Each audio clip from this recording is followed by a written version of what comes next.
And yes, then, I know a lot of people will think, surely the Champions League can't be back this early. It really is, folks, and hello and welcome then to this Rightio Rambo video, as today we will be predicting the UEFA Champions League playoff round, which I know people might think there's not a playoff round, it's just the group stage and then the final. But, well, I'm going to teach you something that, well, money cannot buy for all these clubs. A spot for the Champions League group stages.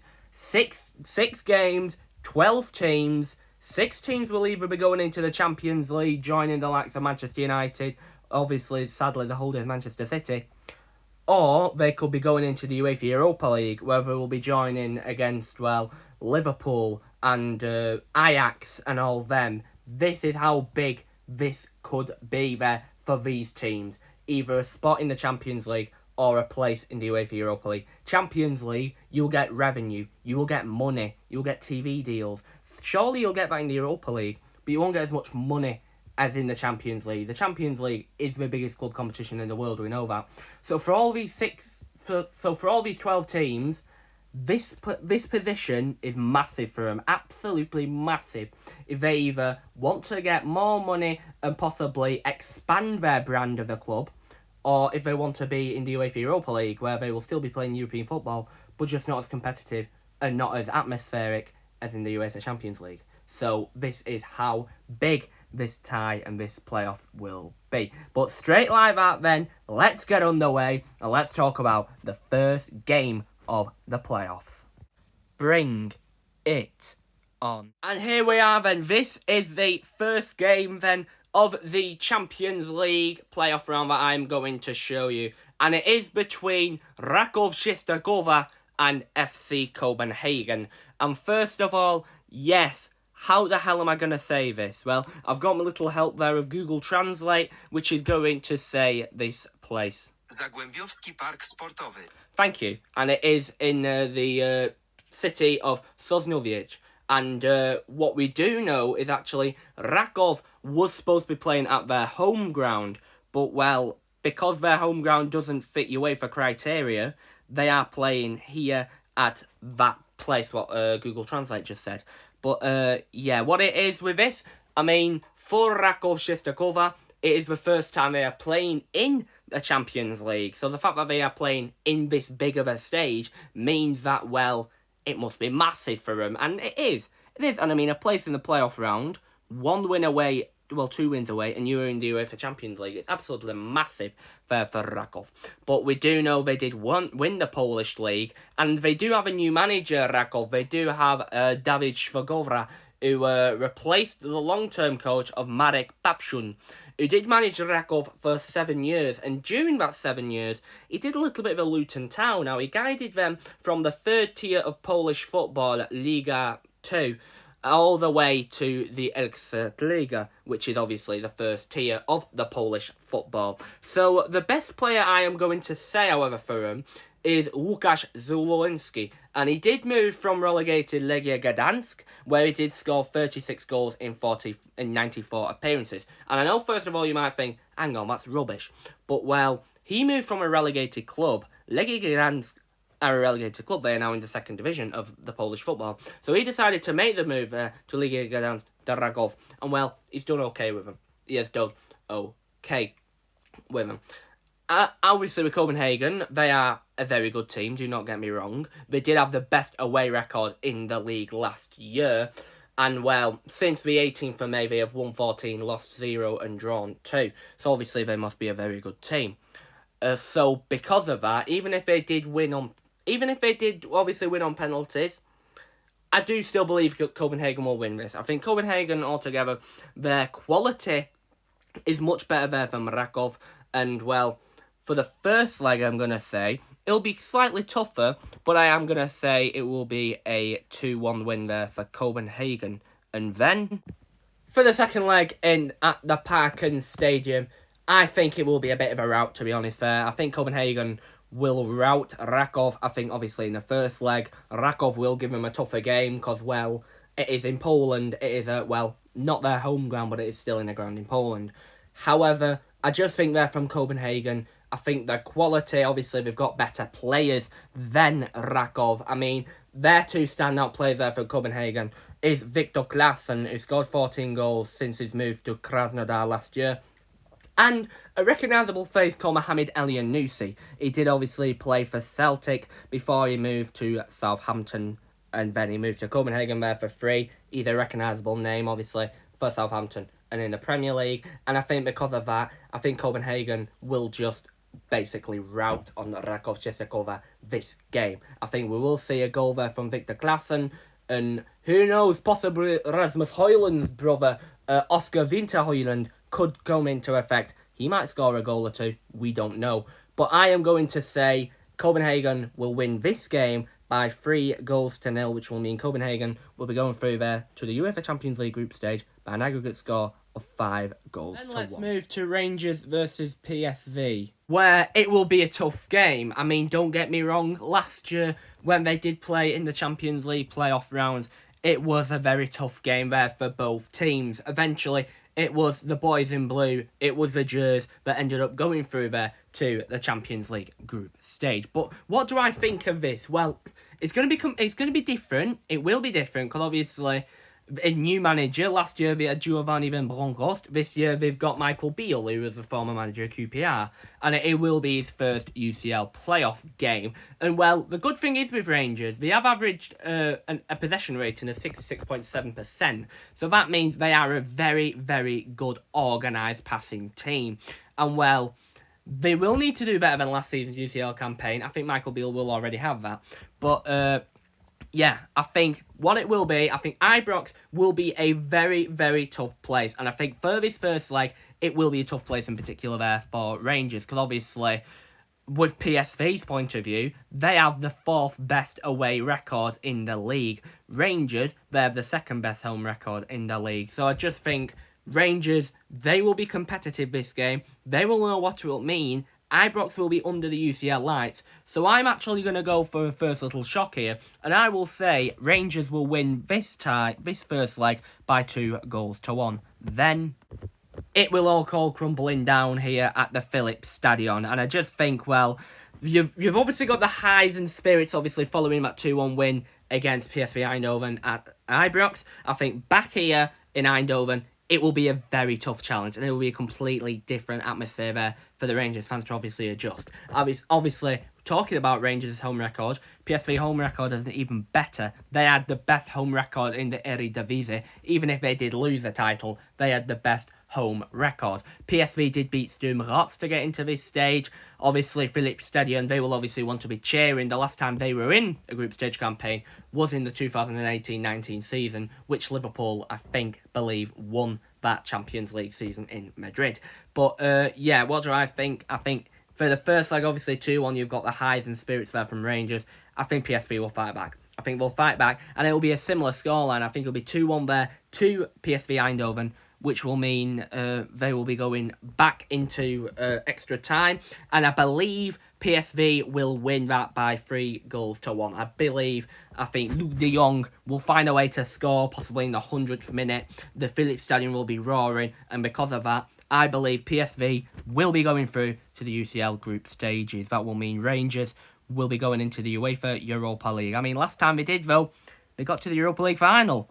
Could they do something like that this season? Who knows? So then, the third game will be here at the Bossel Stadion in the city of Antwerp. And actually, I did have a look there at Antwerp, and this is potentially going to be the first time back in the Champions League since as far back as the 1957-58 season, where they have previously, afterwards that, did get into the Cup Winners' Cup in 1992-93. They did finish second that season. But yeah, they won the league. The last time they won the league was in the 1956-57 season, which made Antwerp go into the European Cup, or now is it called the UEFA Champions League. So, because of that, there will be a very, very loud atmosphere in Antwerp. Trust me, they will go on about this probably in Antwerp because they know how big of an occasion this is. Champions League coming to Antwerp. And, yeah, I mean, obviously their manager, Mark van Bommel, he'll be hoping for a better outcome because, well, he managed Wolfsburg in the Champions League, and it didn't go so well. They finished bottom, I think, with 0 points, so they didn't have a good one there. But, yeah, they are a good team, Antwerp. That is why they won the league. They did average 55.5% possession last season, which is good. And 20 clean sheets was kept from their goalkeeper, Jean Boutes, who, did good, obviously. He is a treble winner. And, their best player, I will say, will either be between Jean Boutes and Vincent Janssen, who scored 18 goals last season. A hat-trick only for us recent against Carver Utrecht. But that is it. However, with AEK Athens, away from home, they are the third best team away in the league. But they are the first in the championship round, because they do have a championship round like they do in Scotland, in Greece. So that is a little bit strange. But yeah, I think at home, I have a feeling the crowd will obviously be firing for Antwerp. I think Antwerp will be firing, and I honestly think Antwerp will win this game. I mean, I don't know what to think about this game. I mean, AEK Athens the Greeks will want Athens to win. Obviously, the Belgians will want Antwerp to win. So it is a bit mixy and decisive. This is on TNT Sports 2 from the UK. But I think Antwerp will win the game. I think it will only be a 1-0 win to Antwerp this game, obviously in the first leg. But I do believe AEK Athens, because they were tired, they played on Saturday against Zagreb and they won in dramatic style. I think that'll take a lot out of them. And I think going in at Antwerp, it will be tough. So I'm going to say the first leg will be Royal Antwerp 1, AEK Athens 0. Then, here in Greece, it will be a little bit different, obviously, than before, because, they are in Greece, and trust me, Greek stadiums and Greek atmospheres, they are fearful. They are fearful for an away team. Going to Athens, it is fearful, obviously, with Panathinaikos, Olympiakos, AEK Athens, all there. They are three very strong, passionate groups in Greece. But, their last campaign were in the 2018-19 season. They did play with Bayern Munich, Benfica and Ajax that year. And, they didn't do good. They finished 0th place. But, similar to Copenhagen, actually. Panathinaikos did win the league, but AEK won the championship round, which is like what I said, similar in Greece. They kept 24 clean sheets last season in the league. 21 of them was from a former Sheriff goalkeeper, Georgios Athanasides. And he was the actual keeper that had an absolute worldie of a game against Real Madrid when Sheriff did beat Real Madrid at the Bernabeu. He had a good one there. And they, like Antwerp, they are the treble winners. And this could determine of the friendly they had. Because they did have a friendly on the 8th of July. AEK did win that 3-0 against Antwerp. So what we will say, it is going to be a bit of a tight game. They do have the best home record in the league. So it will be tight, obviously, going into the Hagia Sophia Stadium. I think, though, obviously the crowd, passionate there in Athens, I think AEK will seal this. And I think it doesn't surprise me if it does go to extra time. And I think it will go to extra time. I think AEK will score the first goal by Orbelin Pineda. And then when you are in the second leg, when you're second half of extra time, I believe AEK will score a goal. I think they'll score a goal somewhere in like the 113th minute. The crowd will go absolutely bonkers. And yeah, I think even though Royal Antwerp on paper I think have the better team, I think AEK will seal it. So I'm going to go for a 2-0 AEK win here at Athens. So that will mean AEK will be going through to the Champions League by an aggregate score of 2-1. Off to the Middle East we go with Maccabi Haifa and Israel. And here we are then at the Sami Ofer Stadium here in Haifa. And what we do know there with Maccabi Haifa is they are back in the Champions League playoffs after last season's success. Obviously with the manager Barak Baraka. He did obviously manage Maccabi Haifa to the Champions League group stages for the first time, I believe, since 2004, 2005. But, that is where Maccabi Haifa they did go into last season's Champions League. And they did actually do okay in it. They did beat Juventus last season at home by 2-0. That was arguably probably their best performances. And expect a very loud atmosphere, because Israeli fans, they are very loud. And obviously you don't think that when you think of Israel and football, but they are very loud and very passionate. And obviously with Maccabi Haifa, if you watch them, you will know that they are a very passionate fan base. But, the only bad thing is there with Maccabi Haifa, their top player, Omer Atzili, he has left. he left to join Alan in United Arab Emirates, so obviously he's gone. He was their best player. However, their standout player, I'm going to say, is Chiedoron Cherry. I mean, he did assist 7 and score 2 goals in the UCL last year. That is what we do know. And he assisted 2 versus Slovan Bratislava, so he did okay there. And also Diasaba, but I don't really have any stats to back that up, which is a bit of a shame. But, yeah, here we are. And I do believe with obviously the away team, PSV Young Boys, they've obviously won the league with 16 points. They have 0 home losses and in the Swiss Super League last season.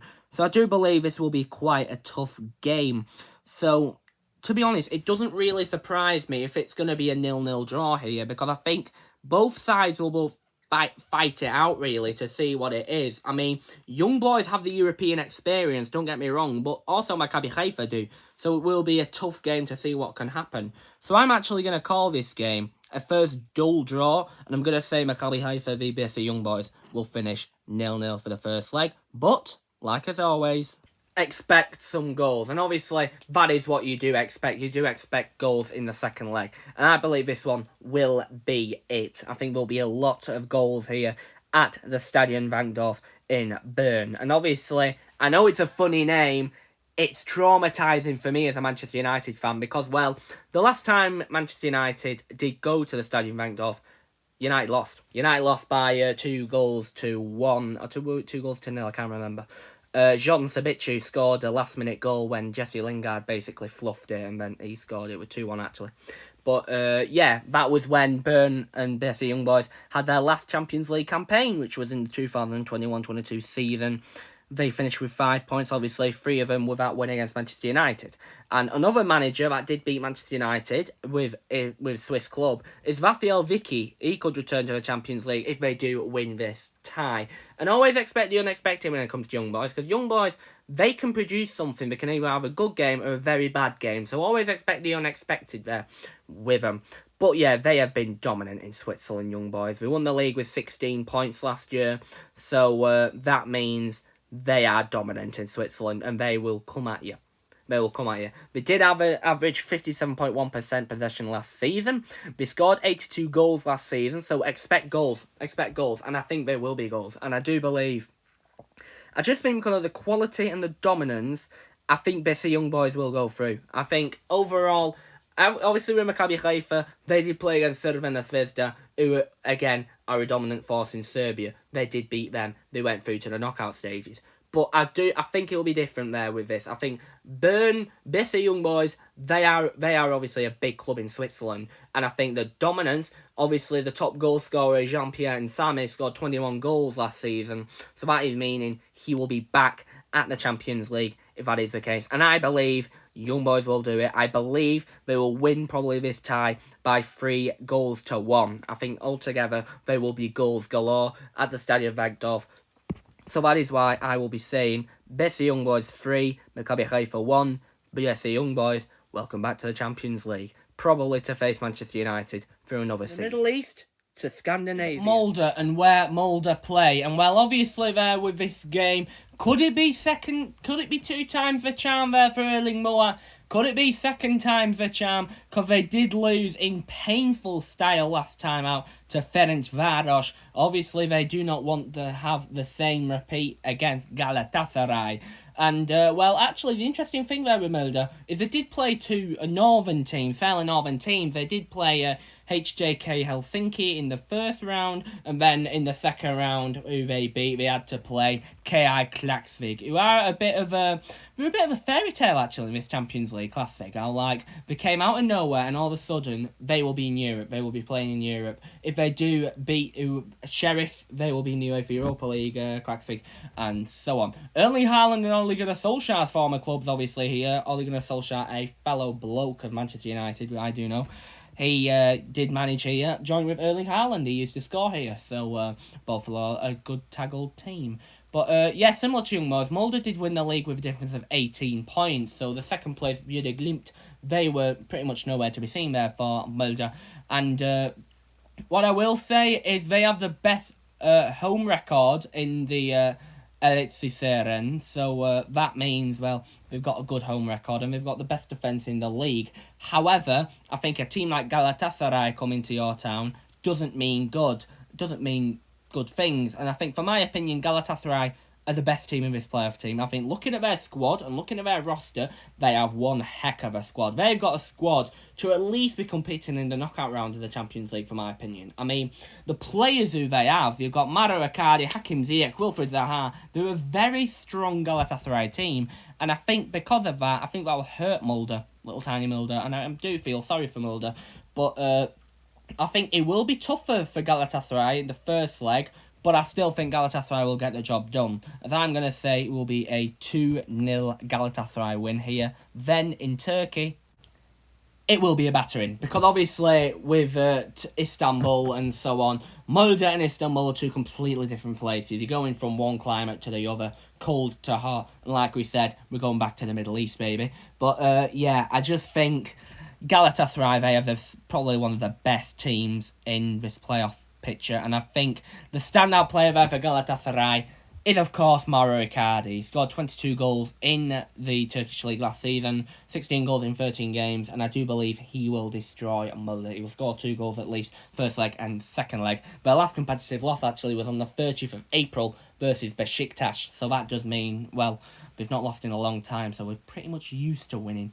And it could be 2 out of 2 there for Okan Buruk, the manager of Galatasaray, obviously. 2 out of 2. First time he led Istanbul Besiktas here to the league title, which got them to the Champions League. Yet again, he beat United. So it is like that. But I do believe Galatasaray will get the job done. And to be honest, it doesn't surprise me here in Turkey if it's going to be 3 or 4-0 there for Galatasaray against Molde. And I'm going to call it will be a very ugly scoreline here. I'm going to say it will be a 4-0 Galatasaray win against Molde. So I am saying overall it will be a 6-0 Galatasaray win through to the Champions League group stage. The final playoff game will be Braga versus Panathinaikos. And, well, this is actually going to be a very intriguing final game for me to call because, well, Braga, they are well known as a team in the Europa League, Sporting Braga. However, the other team, Panathinaikos, they were a Greek giant. They were a European giant. Well, not giant, but they were a European team that everyone recognised. But because they had some financial issues and bankruptcy and whatever, they had to go down leagues and they had to start from the bottom to get to the top. And that is where Panathinaikos have gotten now. But let's talk about Braga, actually. Braga, their last European campaign was in the 2012-13 season, Champions League campaign. They finished with 3 points. And it is going to be the first UCL playoff game there for Arte Jorge, the manager of Sporting Braga. Braga averaged a possession rating of 54.5% from last season. So we do know they do like passing. And they have the most long balls in any game last season. So Panathinaikos should be ready for a long cross coming in because they know it could be dangerous with that. 75 goals scored. They did score 75 goals. 30 goals conceded last season. They did beat a team called TSC there from Serbia. If I'm honest, I've never even heard of them. So they beat them. And the standard players for them is either Ricardo Horta, 14 goals in the Superliga, or Mutasim Al-Musatri, the Libyan midfielder. He's also a good player there for Braga. Let's have a look at Panathinaikos, however. Panathinaikos, the only problem there with Panathinaikos is they are the third best away team they were the third best team in the league, so they were behind AEK and Olympiacos. And I think that could be a factor there for Panathinaikos today. I mean, Braga don't really have much noise, but I tell you what, that stadium is menacing when you walk into it, trust me. It would be one hell of a stadium to go to, though, the Estadio Municipal de Braga. So, because of that, this is actually going to be a bold one to predict. I am going to go for a 1-1 draw. I think it will be hard to predict, but there it is. I'm going for 1-1 Braga versus Panathinaikos. And then in Greece, because we do know this is a menacing ground. This is another menacing ground, the Spyros Louis Stadium there in Athens. And look, we've got another team from Athens. We've got 2 of the main teams, for my opinion, in Athens, AEK and Panathinaikos. Olympiacos, they are obviously from the port city of Peiros, which is quite near the west of Athens. But yeah, I am gonna say I think it will only be one team there going from Athens, because I do believe Braga might potentially edge Panathinaikos on this one. I mean, they've got good fans. They have good fans at Panathinaikos, do not get me wrong, and I would love if they went through. But I just think, I think altogether, the squad is good enough, but I think Braga have a better team. I think, I mean, Panathinaikos' last European campaign was in the 2010-11 season. They finished off with 2 points. We do know, however, the manager, Ivan Juranovic, he is a miracle worker. I mean, in 2011, he sent an Apoel team into the Champions League quarter-finals. They only lost to Real Madrid, which was a bit of a shame for them. But, well, they still did well. They still had a good campaign, so for them, it were win-win, more or less. But they did have the best defence in the league, and I think this will show this game. But I just think, altogether, I think Braga, they will just about edge it. I think, obviously, I think Spora will get a goal in Braga, but I just think it will be a tough one here to call. So I'm going to say it will be a 1-0 Braga win. A goal there from Pizzi will send Braga to the Champions League, and it will be 2-1 in aggregate to the Portuguese team. So then we will get going. So they are my Champions League playoff predictions. Let me know if you're going to agree or disagree. Let me know and all who will qualify for the Champions League this year. But just like that then, we will get going. I will go. See you soon. Stay safe. Talking to you in a while. Right here, Rambo says bye for now. See ya and bye-bye.